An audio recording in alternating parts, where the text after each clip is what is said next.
नाही, लाडक्या बहिणींना 1,500 रुपये देण्यासाठी ही लाडक्या बहिणींचे भाऊ आणि नवरे यांना दारुडे करणार आहेत. दारू प्या.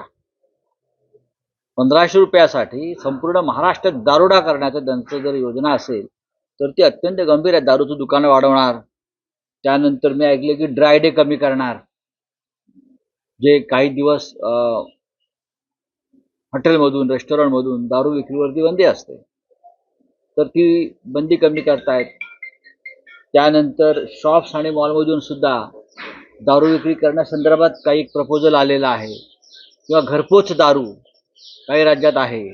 त्या संदर्भात एक काही करून लाडक्या बहिणींना 1,500 देण्यासाठी घराघरात दारू पोचवा असे एक नवीन व्हिजन यांचं दिसतं आहे. म्हणजे बहिणींना 1,500 रुपये द्यायचे आणि त्या बदल्यात बहिणींच्या घरामध्ये बेवडे दारुडे निर्माण करायचे. नवरे, भाऊ, मुलं, अशी योजना पैसे कमवण्याची दिसते आणि ही अत्यंत गंभीर आहे. महाराष्ट्राच्या प्रतिमेला कलंक लावणार आहे. अजित पवारांसारखा नेता हा विचार करत असेल, अजित पवारांसारखा नेता या बाबतीत महसूल वाढवण्यासाठी, तर ते राज्याचं दुर्दैव म्हणायला पाहिजे. जर खरोखर त्याचा विचार करत असेल तर त्यांनी यशवंतराव चव्हाण हा महाराष्ट्र शाहू फुले आंबेडकरांच्या वगैरे जे नेहमी म्हणत असतात ना, आणि त्यांच्या होर्डिंग्सवर त्यांच्या कार्यक्रमात शाहू फुले आंबेडकरांचे जे फोटो लावतात ते लावणं बंद केलं पाहिजे. निकष कठोर केले जाणार. भविष्यात ते अशी योजना बंदही करू शकतात. मी तुम्हाला आता सांगतो, लाखो हजारो कोटींचं ओझं घेऊन आणि त्यात परत भ्रष्टाचाराची लुटमार सुरूच आहे. ते राज्य चालवणं सोपं नाहीये. म्हणजे निवडणुकीच्या आधी कोणते निकष न लावता तुम्ही पैसे वाटलेत मतांसाठी आणि आता निवडणुका जिंकल्यावर तुम्ही निकष लावताय.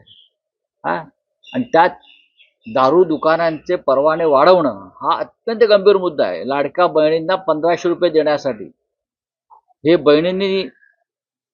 बहिणींनी आपल्या घरामध्ये कोणतं विष आपण आणतो आहोत 1,500 रुपयात याचं आता चिंतन केलं पाहिजे. हे सरकार जे आहे हे खूप चांगल्या मनानं पैसे देत नाही. महाराष्ट्रात नव्हे तर देशामध्ये जो महागाईचा उच्चांक गाठलेला आहे. काल राहुल गांधी मंडईत गेले तेव्हा त्यांनी पाहिलं आणि आम्हालाही समजलं पुरुषांना की जो लसूण 40 रुपये किलो होता तो आता 400 रुपयावर गेला. 1,500 रुपये देता बहिणींना आणि बहीण जेव्हा थैली घेऊन मंडईत जाते तेव्हा तिची पिशवी परत रिकामी येते. 1,500 रुपयात काही मिळत नाही. बोलिये. बीड आणि परभणी प्रकरणात आज पुन्हा संपादकीमध्ये